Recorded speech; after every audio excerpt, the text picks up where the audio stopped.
to Bennelong. It's great to have everyone come along today and talk more about Labor's Medicare Cancer Plan.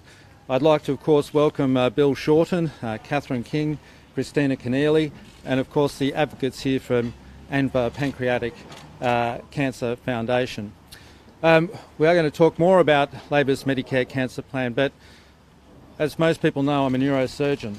I deal with brain cancer in adults and children, but also deal with cancers like breast cancers, thyroid, lung cancers, prostate cancer, melanoma, and I work with people on their journey because often those metastasise to the brain and spine. And I'm very proud to stand here talking about Labor's Medicare Cancer Plan because I know what a difference it's going to make for the patients that I see, but all those patients right across the country. Not just financially, but in terms of supporting them through their journey with more cancer care nurses, through Canteen, through Camp Quality, and the research funding that we're announcing again today. So I'd like to now introduce Bill Shorten and talk to you soon. Thanks. Brian Alla, Labor's candidate in Bennelong, and Catherine and I have both found Brian a great source of advice and insight about our cancer Medicare package, and we look forward, if Catherine's the Health Minister and I get elected, of using Brian's skills in government. First of all, can I just thank the AVNA Institute? This is a very important visit. It's important because it reminds us all, the marvellous travelling media gallery we've got with us and politicians like ourselves, reminds us what this election's really about. Nothing is more important than family and health care. Today we're announcing $125 million for more cancer research. We're here at the AVNA Institute because pancreatic cancer is such a challenging cancer. We're here because we want to provide $20 million to help reinforce the marvellous work they're doing here. We've got the world's best researchers. We should have the world's best funded research. We should make sure that we give the world's best researchers the tools they need to help beat cancer. I found this morning's visit quite moving. I got to talk to Susie. She's just outstanding. She's battling with a diagnosis of pancreatic cancer. Strong, elegant, just determined and resilient. And as we were talking about the challenge of pancreatic cancer, it tends to put everything else back into perspective, doesn't it? She was working in a residential renovation business. She's very creative, does a lot of the design. And what happens is that when you get this diagnosis, all of a sudden the stuff which you normally worry about is far less stressful. It puts your priorities perhaps where they need to be. I was also talking with Paul. Would you believe I actually ran into Paul when we were on holidays down on the south coast of New South Wales 2 summers ago? Paul perhaps wasn't fully aware of my role as the opposition leader, but we had a good chat at the time, and that's fair enough. Got to work on that. But it was only a short time after that he got the diagnosis of pancreatic cancer, and his father passed from it 20 years earlier, and Paul made the comment to me he was surprised how much things hadn't changed. He's got a 12-year-old, a 13-year-old, he's got a 17-year-old, got children. This is the fight of your life. This is why we are so proud of pushing billions into helping the out-of-pocket costs of cancer. This is why we're pushing hundreds of millions of dollars of that into public hospitals to reduce waiting lists. This is why we're putting money into research. You know, Mr Morrison and the government, they love to say that I'm the enemy. And, you know, sometimes in politics we carry on too much against each other. I want to say today, the government are not my enemy. Cancer's my enemy. What we want to do is fight cancer and do the very best we can. That's why we're making the choices we are as we present our policies to the people. I'd now like to invite Catherine to talk further, and we'll hear from the AVNA Institute as well. Thanks, Bill, and look, it's terrific to be here. Sorry, just get that sound out of the way there. It's terrific to be here with Bill and particularly with Brian Alla, my friend and who I am very much looking forward to as being a colleague. He's someone whose advice I've relied on over many, many years, and he will make a fantastic member for Bennelong. We're also here with Caroline from the AVNA Cancer Foundation.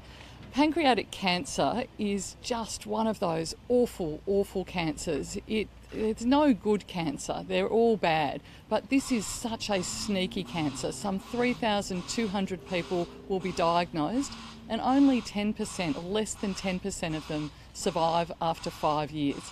It's a cancer that hides. It's a cancer that uses your own cells to actually hide from chemotherapy, and it's resistant to many of the new immunotherapy drugs and the standard treatments.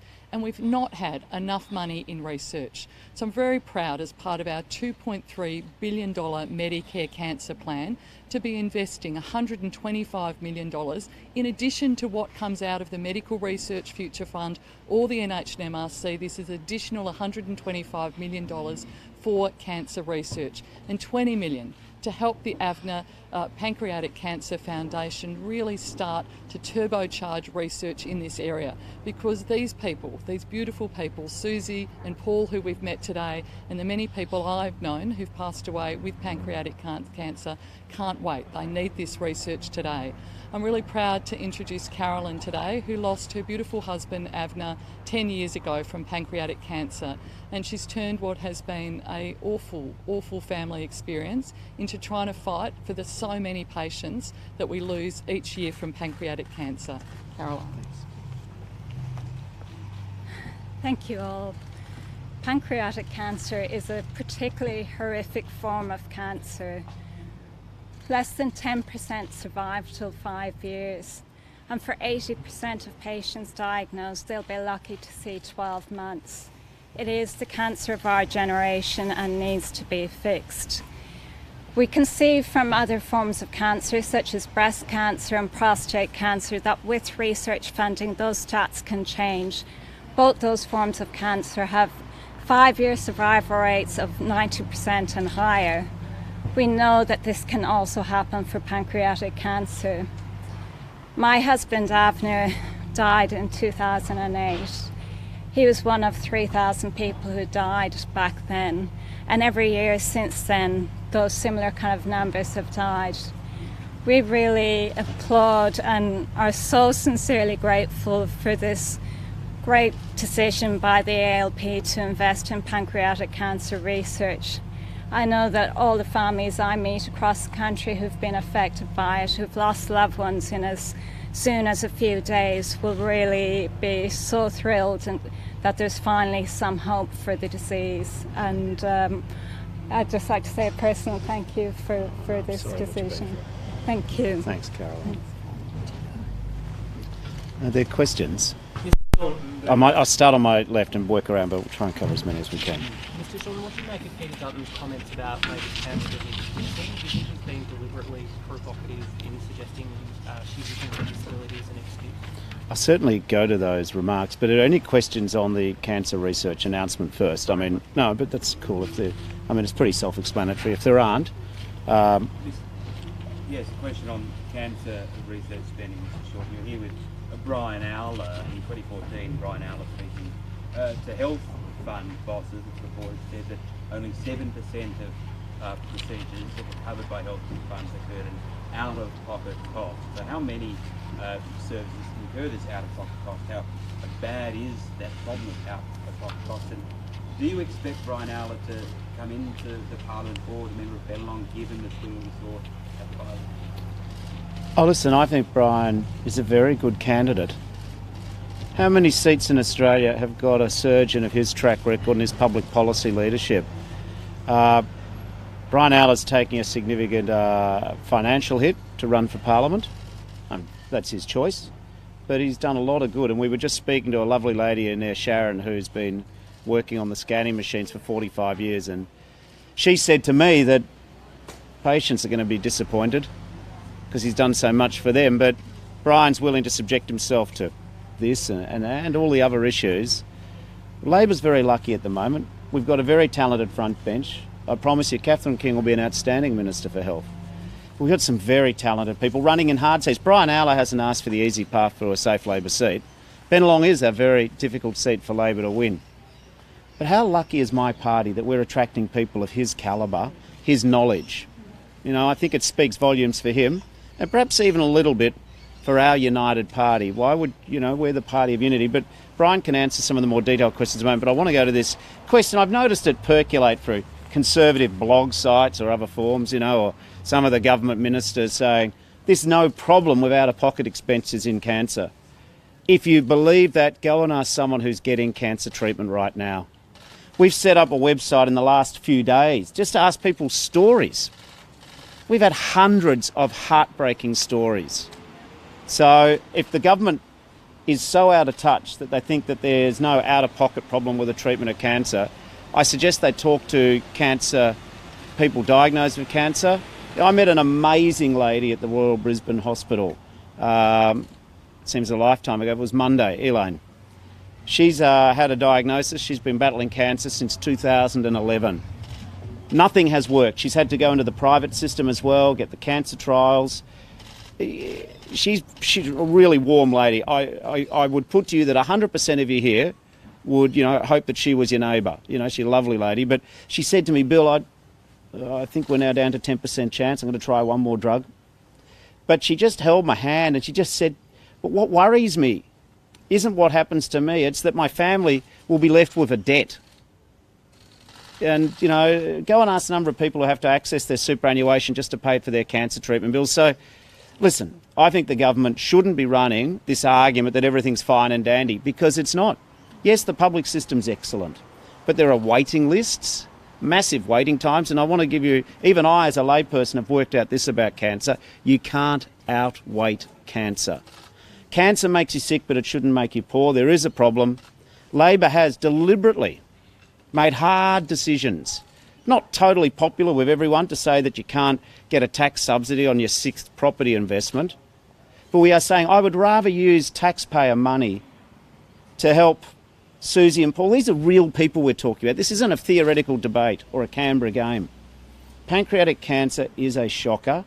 The AVNA research, formed out of love. Why shouldn't it have some government money? I don't know if you want to hear from Brian too on this question, then we'll go into the other matter. Sorry, before Dr. Owler starts, just one question on that same speech. Yeah, no, if you'd like to go. Yeah, we'll get Brian and then I'll come. Yeah, thanks. Look, that's a really good question, because it goes to a fundamental issue of a misunderstanding about how our healthcare system works. Because those issues around private health insurance don't apply to when people are having consultations in people's offices or when they're having scans as outpatients. Private health insurance only applies to the procedures that you're actually having in hospital. And when you have cancer, you're having scans every 3 months, often appointments much more frequently than that. And they are the costs that add up over time. So when people start pushing this line about it's all covered or your private health insurance covers it, it doesn't. And sure, a lot of people get their services for free in the public system, but many people choose the private system as well. And our healthcare system works best when both our public and our private systems are functioning well, they're well funded and they're balanced. Dr. Owler, just on that same speech, you're reported as saying, we know that people will happily pay for cosmetic procedures but feel affronted if there is any cost associated with their cancer care, and it appears that you took aim at people complaining about high medical gap care costs. Have you changed your mind on that since? Well, people are often, I think, not shocked, but they don't understand how the system works. So we have a lot of people that do go out and are happy to pay $5,000 to have a cosmetic procedure. But they are sometimes quite shocked at the costs that are involved in their cancer treatment over time. And what this policy goes to, what Labor's Medicare Cancer Plan goes to, is addressing those issues. The things that the Consumer Health Forum, the Breast Cancer Network of Australia, and a whole range of other groups have said, is that people are having difficulty dealing with the costs of cancer. And in fact, the Consumer Health Forum's paper is titled Hear Our Pain. Well, Labor has listened, and we're addressing those issues around those costs of cancer care. Mr. Shorten, can I ask you about Israel Folau? Oh, you can in a moment, but I promised I'd start here. Sorry. Thanks. I'll come to you soon. Ali France and Peter Dunn. Ali France, let's just get some background here so we understand. I find Mr. Dutton's comments disgusting. How you can launch a personal attack on a person who suffered a above-the-knee amputation trying to protect their child, and then say somehow they're exploiting that. You know, I just want to tell you what happened with Ailey France, and she can say it better in her own words, but she was in a shopping centre. She's got her little 4-year-old boy. An elderly driver lost control of their vehicle, smashed into them. She shielded her 4-year-old, as any mother would do, and she took the full brunt of the collision. She suffered an amputation above her knee. And for people who are amputees above your knee, that is even more difficult in terms of recovery. For 2.5 years, Ailey France never walked. She was told she would never walk again. She was told she'd never walk again. Now, she credits a fantastic surgeon. She credits fantastic technology. 2.5 years after she was told she would never walk again, she did. She's a very strong person. Now, of course, as you would know, though, when you have, or you could imagine if you haven't been through it, or had a family member go through it, when you're an above-the-knee amputee, you can't just have a shower like anyone else. You can't just move around your kitchen. She's a strong woman. She walks a lot. She's out there every day. But what she had to do was modify her house because she gets so, it can be so draining sometimes. She uses a wheelchair in her house, so she's got all her energy for outside the house. As anyone would know, when you look at houses, very few of them have been built, designed for the use of older people, people with mobility problems, or indeed people with disabilities. She spent over $100,000 of her compensation money just getting the house she lives in. She doesn't own 8 or 9 houses, by the way. She just owns the house she lives in. She invested over $100,000 to get that house right. She's a strong woman. And by the way, she knows that Peter Dutton's making these comments because he's scared of her. What else could motivate it? She doesn't want people's sympathy. The idea, though, that any Australian with a disability would rather use their disability than not have the disability is a fiction. She never wanted the car crash. She never wanted the amputation, but she's a strong person. We want more diversity in our parliament. So why is it that a mother who lost her leg protecting her child is now subject to a personal attack by a scared government minister? I think that is disgusting. Now, I know the government boasts about, going after Labor. Don't they get it? This country's sick of that rubbish. I think Mr Morrison should make his colleague apologise. I also remind you that a week ago, it was a week ago today, the government announced the Disability Royal Commission, and their words were excellent words.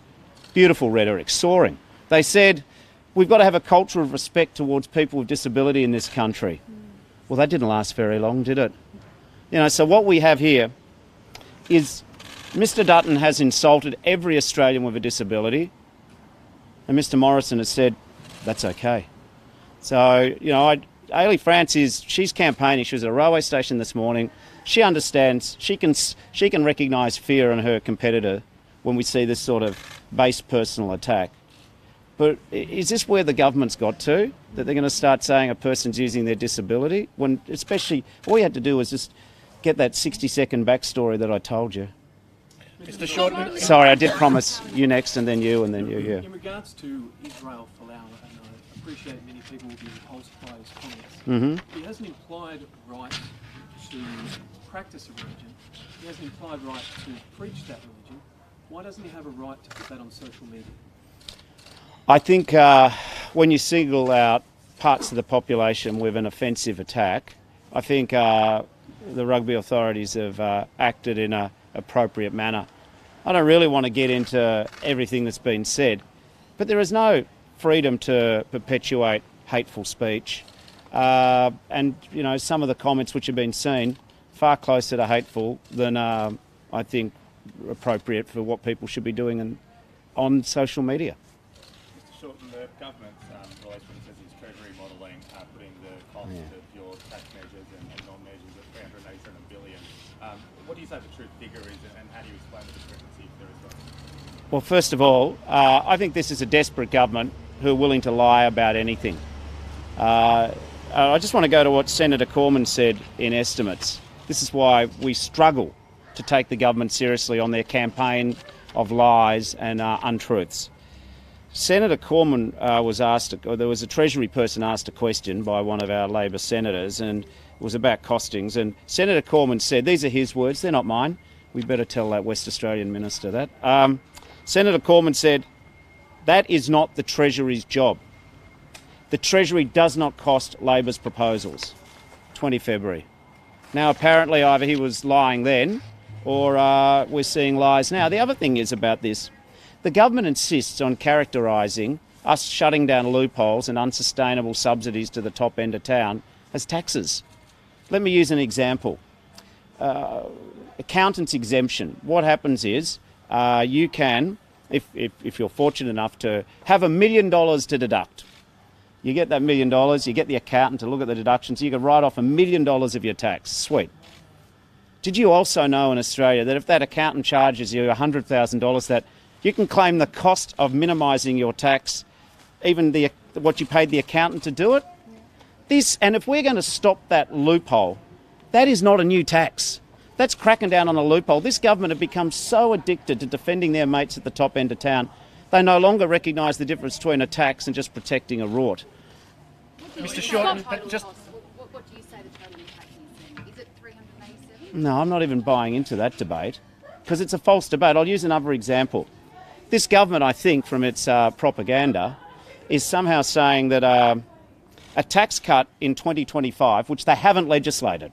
So in other words, they're promising you something in 2025. We think there's a better way to do it. We don't agree with them. But it's not actually the law.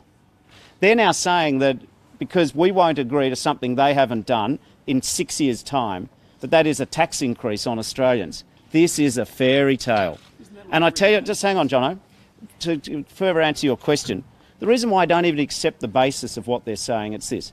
We all know the government wants to run a scare campaign. They've run out of anything positive to say about anyone or anything, really, haven't they? So they just want to scare everyone. The reality is, though, this election's about choices. I choose to shut down loopholes like that accountant's exemption. I choose to support not giving a property investor a subsidy for their sixth house, and instead I choose to spend it on healthcare. But I want to remind Australians who are getting to day two of a increasingly rancorous political debate, Liberal, Labor, National, who do you believe, what's going on?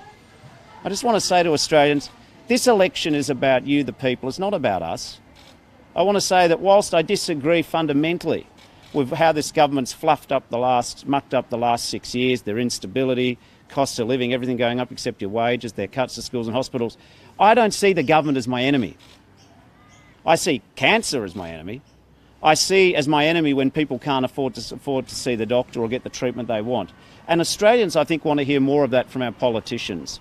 Mr. Shorten, Sorry, you're next. Clearly, the Labor Party is going to collect far more revenue than the government does over the next 4 years, over the next 10 years. Clearly, that's part of your plan.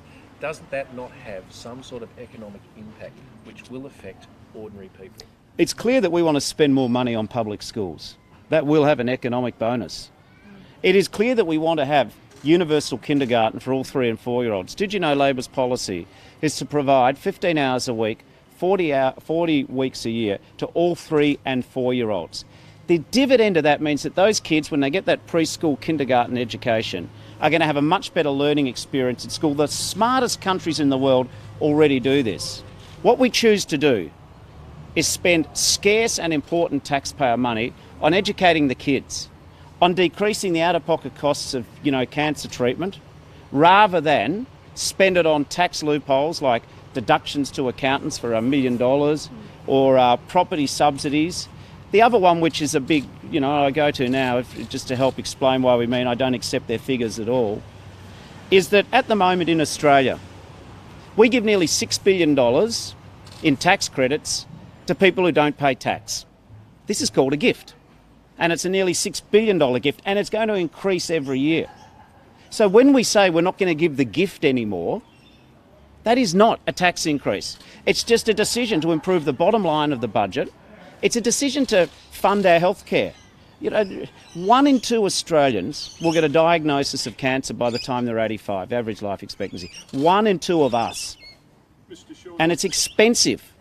And I just want to make sure that when you're in the fight of your life, we're alongside you. You're next and then yourself. Sorry, on accountancy exemption, Mr Shorten, the tax commissioner last month said he was sceptical that most of the savings claimed were from managing tax affairs, but they were in fact from other deductions. Are you 100% confident that you will raise the 1.8 billion over the next decade that Labour wants to from closing this loophole? I'm 100% confident that Labor is right to stop allowing people deduct hundreds of thousands of dollars off their tax for what they pay their accountant. Just hang on, Rich. Your question, but my answer. Yeah. So I'm 100% confident that what we can do is that this is a fairer system. Why should someone who pays $1 million to their accountant to minimise their tax for millions more, why should we pay for the double dip? I mean, it's a sweet deal. It's not illegal, but enough's enough.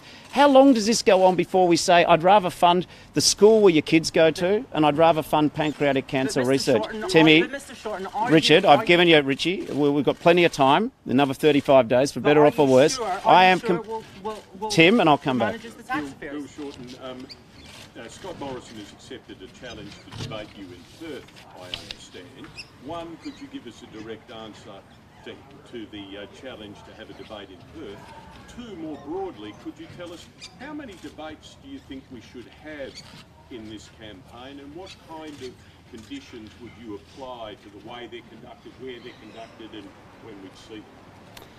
Well, I'm going to be in Perth, and I'm going to be at a town hall meeting talking to the people, and I'm more than happy if the other fellow comes along. Okay, that's fine.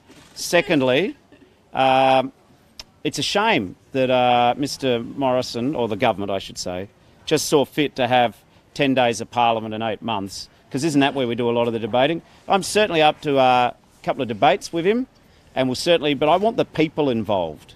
But what I'm going to do in this election, by all means, let's have a couple of debates. I think that's appropriate and conventional.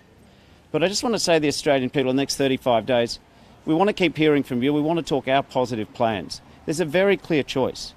Everything in Australia is going up except your wages. We've seen cuts to schools and hospitals. When you go and see the doctor in your fight of your life with cancer, the out-of-pocket costs can be horrendous for too many of our fellow Australians. This nation is sick and tired of rising energy prices. We're sick and tired of no real action on climate change. We've got solid plans which put working and middle-class people at the centre of what we do, and we're going to talk about that. We're going to talk about how we're going to help the pensioners. We've got plans to help small business. We've got plans to help, of course, in our tax position, we're offering lower taxes for 3.6 million wage earners, and we're offering a better deal for small and medium-sized businesses when they invest more than $20,000 in new depreciable productive equipment and capital expenditure. We're going to accelerate the depreciation. Sorry, someone who hasn't asked a question first. Treasury being used to cost Labor policies while the government's in government, and then those numbers subsequently being released during the caretaking. Yeah. Is that something that Labor sees as a problem? Well, the politicisation of Treasury is a problem. I mean, the current head of Treasury spent 10 years working for Peter Costello. We're very closely with the current Prime Minister. I worry that we see the trashing of conventions in our Westminster system and an independent public service. So, yeah, I do see problems with that.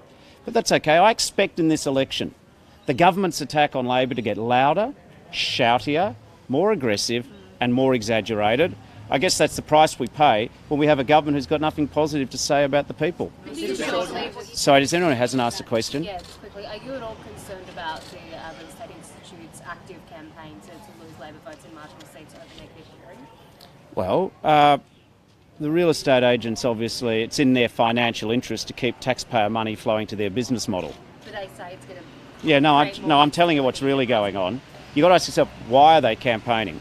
They're campaigning because they like to have people bidding for houses who are getting a taxpayer, because the more people they have bidding for houses, the more they can charge their percentage on the sale. But this is what's really cute about what the real estate agent aren't telling people, or the institute, I don't hold each real estate agent responsible. This negative gearing relies on a principle that you invest in property, make a loss, and the government subsidises you. I don't believe the Australian property market needs a taxpayer handout to make property worthwhile. In this suburb here, there's no new land. This argument that somehow Moody's is forecast that property prices will rebound. This is a scare campaign by vested interests who love getting taxpayer money. But why should a nurse or a truck driver pay their taxes to Canberra to subsidise someone to buy their sixth property. You know, this Saturday, and I don't know if you'll have time when you're on the road, but you go to a couple of auctions, you will see couples who've worked hard. They've got together their 20% deposit. They're ready for the, fees and charges, and they'll just simply get outbid. Under this government, property prices have fallen, but they take no responsibility for that.